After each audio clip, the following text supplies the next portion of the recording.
निशा हाथों में किताब लेकर घर आई है, जहां वो देखती है अपने पिता विनोद को, जो पंडित जी के पास बैठे थे। अरे आ गई मेरी बेटी।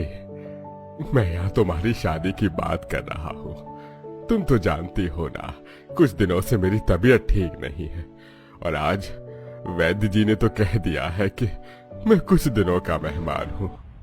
इसलिए मैं चाहता हूँ कि जीते जी तुम्हारी शादी करा दूं। पर पापा, मुझे इतनी जल्दी शादी नहीं करनी। मुझे अभी पढ़ाई करनी है और डॉक्टर बनना है। मैं आपसे वादा करती हूँ कि आपको कुछ नहीं होगा। डॉक्टर बनने के बाद मैं आपका खुद इलाज करूंगी। बेटा, पढ़ाई तो शादी के बाद भी हो जाएगी। तुम्हारे पिताजी तुम्हारा ही भला चाहते हैं। पंडित जी और विनोद के काफी समझाने पर निशा मान जाती है और पंडित जी वहां से चले जाते हैं। तभी गोलगप्पा बेचकर जाती हुई शांति की नजर पंडित जी पर पड़ती है और वो अपने बेटे रवि की शादी की बात पंडित जी से करती है। पंडित जी, मैं अपने बेटे के लिए रिश्ता देख रही हूँ। अगर आपकी नजर में कोई अच्छी लड़की हो तो बताइए ना।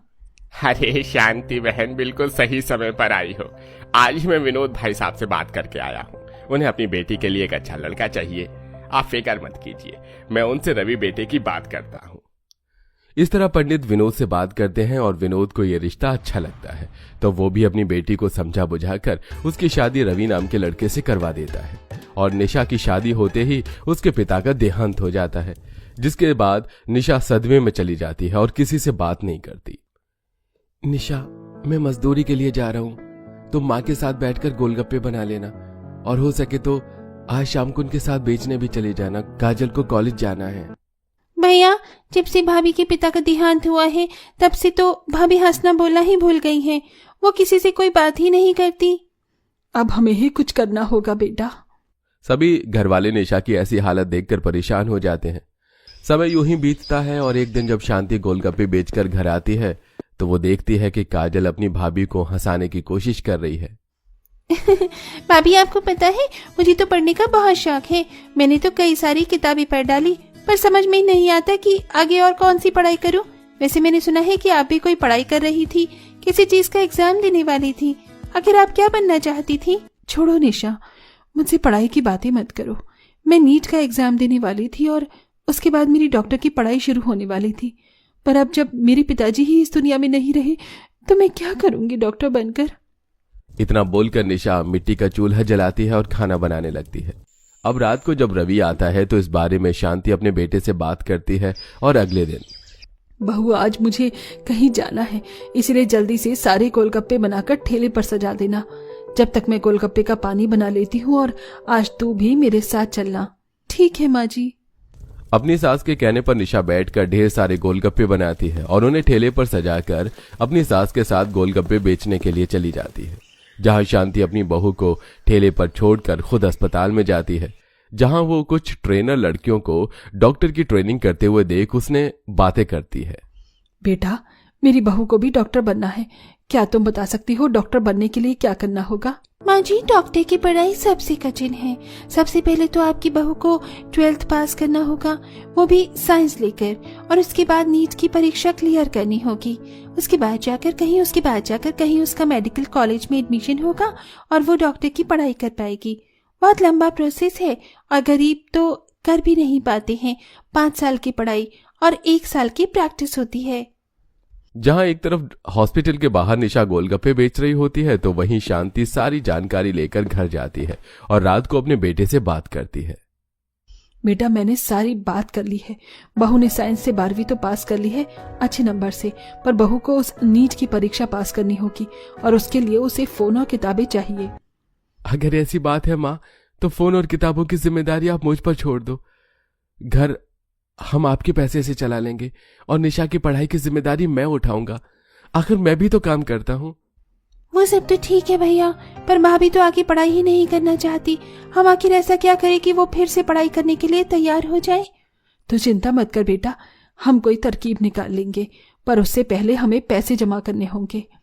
रवि, शांति और काजल मिलकर निशा को आगे पढ़ने के लिए सारा इंतजाम कर लेते हैं, पर जब घर वाले इस बारे में निशा से बैठकर बात करते हैं तो निशा आगे पढ़ने से साफ साफ मना कर देती है।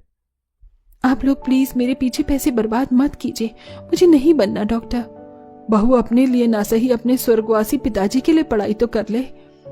माँ जी, मैंने फैसला कर लिया है और मैं अपने फैसले से पीछे नहीं हटूंगी। निशा भी घर वालों की बात नहीं मानती तो वहीं शांति भी अपनी जिद नहीं छोड़ती और अपनी बहू को डॉक्टर की पढ़ाई करवाने के लिए और पैसे जोड़ने के लिए अब पूरे दिन गली में और बाजारों में जाकर गोलगप्पे बेचती है। अरे बहन, तुम तो सिर्फ बाजार में गोलगप्पे बेचती थी, अब गलियों में भी आने लगी। हाँ बहन, आखिर मुझे अपनी बहू को डॉक्टर जो बनाना है। इस तरह सुबह से शाम तक अकेली शांति मेहनत करती है, जिस वजह से उसकी तबीयत खराब हो जाती है और जब वो रात को घर जाती है तो बुखार से तड़प रही होती है। भाभी देखो ना, माँ को कितना बुखार है, हमारे गांव में तो कोई डॉक्टर भी नहीं है। कोई बात नहीं काजल, मैं हूं ना। मैंने कुछ दिन छोटी मोटी क्लिनिक में जाकर छोटी मोटी ट्रेनिंग ली थी, तो इंजेक्शन देना और सर्दी जुकाम में कौन सी दवाई देनी चाहिए मैं जानती हूँ। इतना बोलकर निशा अपनी सास को ठंडे पानी की पट्टी करती है और मिट्टी का चूल्हा जलाकर अपनी सास के लिए काढ़ा बनाती है, जिस वजह से उसकी तबीयत ठीक हो जाती है। इसी तरह 2 दिन बीत जाते हैं और अपनी बहू का मन बहलाने के लिए शांति और काजल उसके साथ नदी पर जाते हैं, जहां वो देखते हैं कि एक बच्चा नदी में डूब रहा है। अब एक आदमी उस बच्चे को पानी से तो निकाल लेता है पर उसकी सांस नहीं चल रही होती। कोई तो कुछ करो, मेरे बेटे की धड़कन ही नहीं चल रही। मेरा एक लौता बेटा है, अगर इसे कुछ हो गया तो मैं भी इस नदी में डूबकर अपनी जान दे दूंगी। आप सब पीछे हटिए, मैं कुछ करती हूँ, मुझे इसे सीपीआर देना होगा। इतना बोलकर निशा उस बच्चे को सीपीआर देती है, जिस वजह से वो बच्चा बिल्कुल ठीक हो जाता है और ये देख सभी गांव वाले निशा से कहते हैं, बहू तुमने कर दिखाया कि तुम डॉक्टर बनने लायक हो। शांति बहन का फैसला बिल्कुल सही है बेटा, तुम डॉक्टर बन जाओ हमारे गांव में। हमारे गांव में डॉक्टर की बहुत कमी है और जो डॉक्टर है वो बहुत पैसे लेते हैं। हम जैसे गरीब अपना इलाज नहीं करवाते, इस वजह से कई बार बच्चे अपने माता पिता से और माँ बाप अपने बच्चों से जुदा हो जाते हैं। गांव वालों की बातें सुनकर निशा इमोशनल हो जाती है और वो फैसला करती है कि वो अपनी डॉक्टर की पढ़ाई पूरी करेगी। आप सब सही कह रहे हैं, मैंने अपने पिता को खो दिया और अपने सपनों को छोड़ दिया, पर आज मुझे एहसास हो रहा है कि अगर मैं डॉक्टर बन गई तो न जाने मैं कितने ही बच्चे और माता पिता को दूर होने से बचा सकती हूँ। निशा की बात सुनकर सभी लोग काफी खुश होते हैं और निशा घर जाती है। अब शाम को शांति और रवि सारे पैसे जोड़कर उसके लिए कुछ किताब लेकर आते हैं। ये लो निशा, अब तुम मन लगाकर पढ़ाई करना, तुम्हारे पीछे जितने भी पैसे खर्च होंगे हम करेंगे। मुझे तो बहुत खुशी हो रही है, बहुत जल्द मेरी भाभी एमबीबीएस डॉक्टर बनेगी। ससुराल वालों का साथ पाकर निशा अब दिन रात पढ़ाई करती है, तो वहीं सुबह 5 बजे उठकर शांति अपनी बेटी के साथ घर में गोलगप्पे बनाती है और ठेला लेकर बेचने के लिए निकल जाती है। तो वहीं रवि भी मजदूरी करता है। वहीं निशा मेहनत करती है और बहुत जल्द वो पहली बार में ही नीट एग्जाम क्लियर कर लेती है, क्योंकि उसके अच्छे मार्क्स थे तो उसे स्कॉलरशिप भी मिलती है और शहर में बड़े मेडिकल कॉलेज में उसका एडमिशन हो जाता है और आगे की पढ़ाई करने के लिए वो शहर चली जाती है। कॉलेज में निशा मन लगाकर पढ़ाई करती है और हर एक प्रैक्टिकल में अच्छा करती है। देखते ही देखते 5 साल बीत जाते हैं। एमबीबीएस की पढ़ाई तो 5 साल में पूरी हो गई थी, पर अभी 1 साल की इंटर्नशिप ट्रेनिंग बाकी थी और देखते ही देखते वो भी पूरी हो जाती है। और एक दिन जब शाम को शांति गोलगप्पे बेचकर अपना ठेला लेकर घर आती है तो वो देखती है कि उसके घर के बाहर काफी भीड़ जमा है। मेरे घर के बाहर इतनी भीड़, सब ठीक तो है?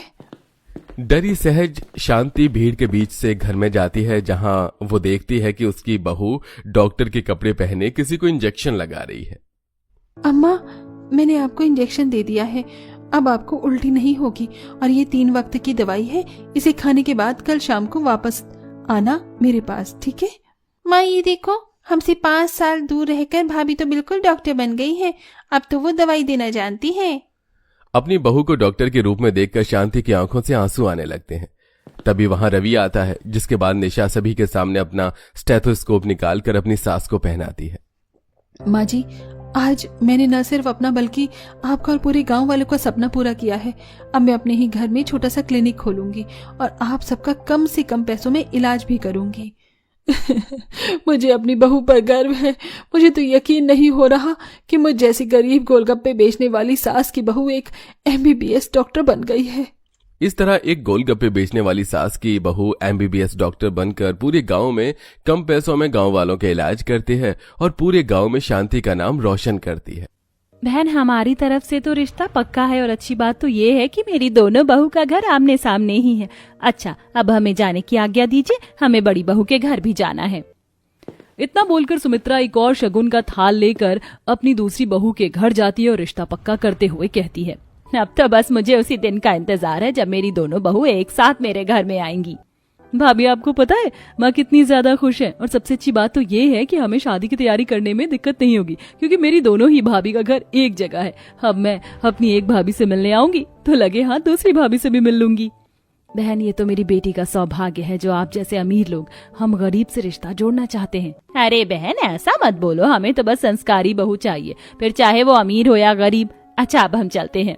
इतना बोलकर सुमित्रा अपने दोनों बेटों का रिश्ता पक्का करके चली जाती है। अब इसी तरह कुछ दिन बीत जाते हैं और एक दिन जब आरती अपनी माँ के साथ गली में सब्जी ले रही होती है।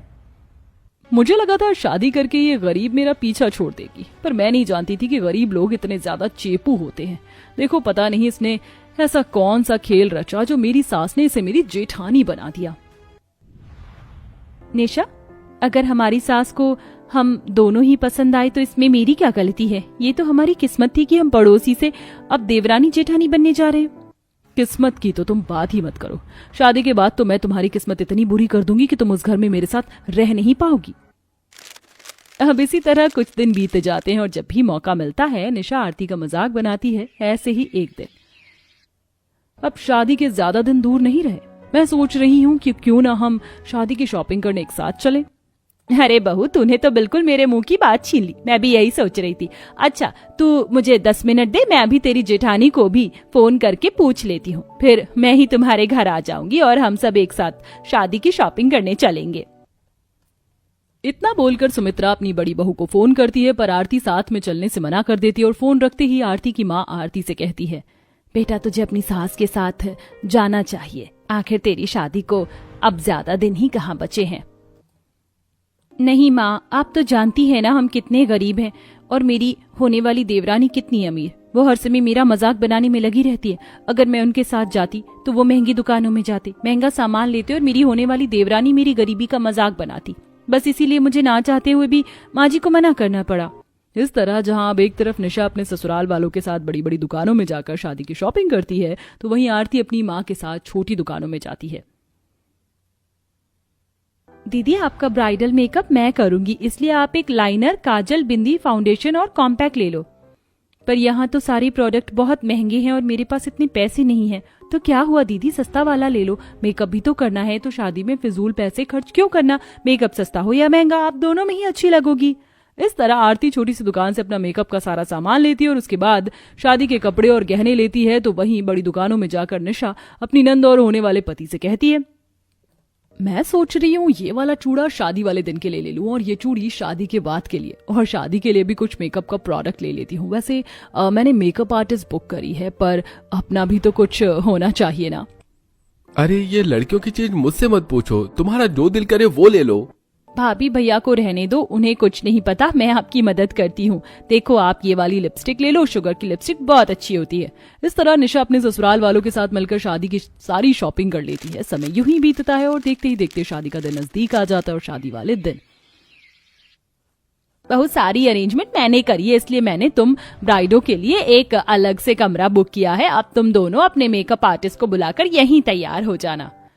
सुना आरती, तुमने माँ जी क्या बोल कर गई? मैंने तो अपना मेकअप आर्टिस्ट बुला लिया है, कुछ ही देर में मेरा मेकअप आर्टिस्ट आ जाएगा। ब्राइडल मेकअप चाहिए हो तो बता देना, अगर मेरा मन हुआ तब मदद जरूर करूंगी। अच्छी बात है निशा, शादी बार बार नहीं होती है। मैं खुश हूँ कि तुमने अपनी मेकअप के लिए मेकअप आर्टिस्ट को बुलाया है, पर मैं तुम्हारी जितनी अमीर नहीं हूँ, इसलिए मैं आज के दिन साधारण मेकअप से भी खुश हूँ। इस तरह आरती और निशा अपने अपने मेकअप आर्टिस्ट का इंतजार करने लगते हैं। कुछ देर बाद एक छोटे से बॉक्स में मेकअप का सामान लेकर आती है, तो वहीं निशा की मेकअप आर्टिस्ट अपने कुछ असिस्टेंट्स के साथ बड़े से बैग में मेकअप का सामान लेकर आती है और उनके सामने मेकअप किट खोलकर सारा सामान दिखाती है। ये लीजिए मैडम, आपकी ड्रेस से मैच करने वाली ये टोटल 20 लिपस्टिक्स लेकर आई हूँ और ये 20 आई शेडो है। आप मुझे बता दीजिए आपको कौन सी लिपस्टिक चाहिए। वैसे आपने तो एक ब्राइडल बुक करी थी, पर आप तो 2 हैं। वो भी ब्राइडल हैं, पर उसकी हैसियत नहीं है आपसे मेकअप करवा सके। आप उस पर ध्यान मत दीजिए और मेरा ब्राइडल मेकअप शुरू कीजिए। वो जो बच्ची देख रही है ना आप उसके साथ, वही बच्ची करेगी उसका मेकअप। इतने सस्ते और बेसिक से सामान में भला bridal makeup. Oh my God, कैसे लोग होते हैं। जिंदगी में एक बार ही शादी होती है और उसे भी इंजॉय नहीं करते, देखते हैं तो सिर्फ पैसा। आपने पैसे देकर मेकअप आर्टिस्ट का कोर्स सीखा, पर मैंने खुद से सीखा है और जरूरी नहीं कि प्रोडक्ट महंगे हो तो ही हम ब्राइडल को सुंदर बना सकते हैं। आप देखना, मेरी ब्राइडल आपसे सुंदर होगी। इस तरह आरती और निशा दोनों ही अपनी शादी का मेकअप करवाने लगती हैं। जहां निशा के चेहरे पर महंगे महंगे प्रोडक्ट का इस्तेमाल किया जाता है तो वहीं आरती बेसिक से मेकअप करती है। दीदी, मैंने लाइनर, काजल, लिपस्टिक, बिंदी सब लगा दी है, बस आपकी चुन्नी सेट करनी रहती है, फिर देखना आप खुद को शीशे में। देख रही हो आप, कहाँ ब्राइडल को तैयार होने में 3 से 4 घंटे लगते हैं और इस लड़की ने सिर्फ 1 घंटे में तैयार कर दिया। निशा बिना अपना मेकअप देखे आरती के मेकअप का मजाक बनाती है। कुछ ही देर बाद उन दोनों को बाहर बुलाया जाता है, जिस वजह से निशा अपना मेकअप नहीं देख पाती और एक ही मंडप में सुमित्रा की अमीर और गरीब बहू की शादी होती है। और शादी के बाद जब दोनों बहू अपने अपने ससुराल जाती हैं तब तक निशा का सारा मेकअप ढल जाता है। तो वहीं आरती का मेकअप खत्म होने के बाद भी वो बेहद सुंदर लग रही होती है। सुमित्रा बहन, आखिर इतना झूठ बोलने की क्या जरूरत थी तुम्हें कि तुम्हारी बड़ी बहू गरीब है। अरे इसका मेकअप तो देखो, उतारने के बाद भी चेहरे पर कितना ग्लो है, कितनी सुंदर लग रही है तुम्हारी बड़ी बहू। हमारी छोटी बहू जिसे तुम अमीर कह रही थी, लगता है इसने किसी मोहल्ले की लड़की से मेकअप करवाया। मेकअप फैलने के बाद ये कितनी गंदी लग रही, पूरा मेकअप फैला हुआ है। आंटी जी, शादी में अक्सर ऐसा ही होता है और मेरी बीवी भी बहुत सुंदर है। जब इनका भी मेकअप हट जाए तो मुंह दिखाई में आकर देख लेना। देख रही हो, तुम्हारा बेटा भी तो अभी से ही जोरू का गुलाम बन बैठा है। खैर हमें क्या, हम तो पहले ही नजर में देखकर बता देते हैं किसकी खूबसूरती दिखावटी है और किसकी नेचुरल। घर आए लोगों की बातें सुनकर निशा को बहुत गुस्सा आता है। कुछ देर बाद जब निशा अपने कमरे में आराम करने के लिए जाती है तो वो अपना फैला हुआ मेकअप देखकर डर जाती है। मैंने उस मेकअप आर्टिस्ट को मेरा मेकअप करने के लिए 50,000 रुपए दिए और फिर भी उसने मुझे जोकर बना दिया। अपना मेकअप देखने के बाद निशा को बहुत गुस्सा आता है और वो अपना फेस साफ करती है और जब दोबारा चेहरा शीशे में देखती है तो उसके चेहरे पर लाल लाल दाने थे। ये देख वो रोने लगती है और तभी वहां उसके रोने की आवाज सुनकर आरती आती है और उसका चेहरा देख उससे कहती है, ये सब उस महंगे केमिकल प्रोडक्ट की वजह से हुआ है। इससे तो अच्छा तुम सिंपल बनी रहती। पर कोई बात नहीं, तुम्हारे साथ मैं हूँ। भले तुम मुझे अपनी जेठानी ना समझो, पर अब तुम मेरी देवरानी हो। मैं अभी तुम्हारे लिए हल्दी का लेप बनाकर लेकर आती हूँ। उसे लगाने से तुम्हारा चेहरा ठीक हो जाएगा और 1 हफ्ते तक बिल्कुल मेकअप मत करना और ना ही मैं करूंगी, ताकि कोई भी हम दोनों की खूबसूरती की बातें ना करे। आरती निशा से सुंदर ना दिख जाए इसलिए वह खुद का भी मेकअप नहीं करती और 1 हफ्ते तक कभी हल्दी का लेप तो कभी गुलाब जल अपनी अमीर देवरानी के चेहरे पर लगाती है, जिस वजह से उसका चेहरा पहले से काफी ठीक हो जाता है। और ये देख निशा अपनी गरीब जेठानी से कहती है, आरती तुम गरीब थी इसलिए मैं हमेशा तुमसे जलती रही, पर तुम कितनी अच्छी हो। इतना सब कुछ होने के बाद भी तुमने मेरी इतनी फिक्र की, मुझे माफ कर दो। उस दिन निशा को अपनी गलती का एहसास हो जाता है, जिसके बाद उन दोनों देवरानी जेठानी के बीच की अमीरी गरीबी खत्म हो जाती है और वो दोनों एक साथ ससुराल में हंसी खुशी रहती हैं।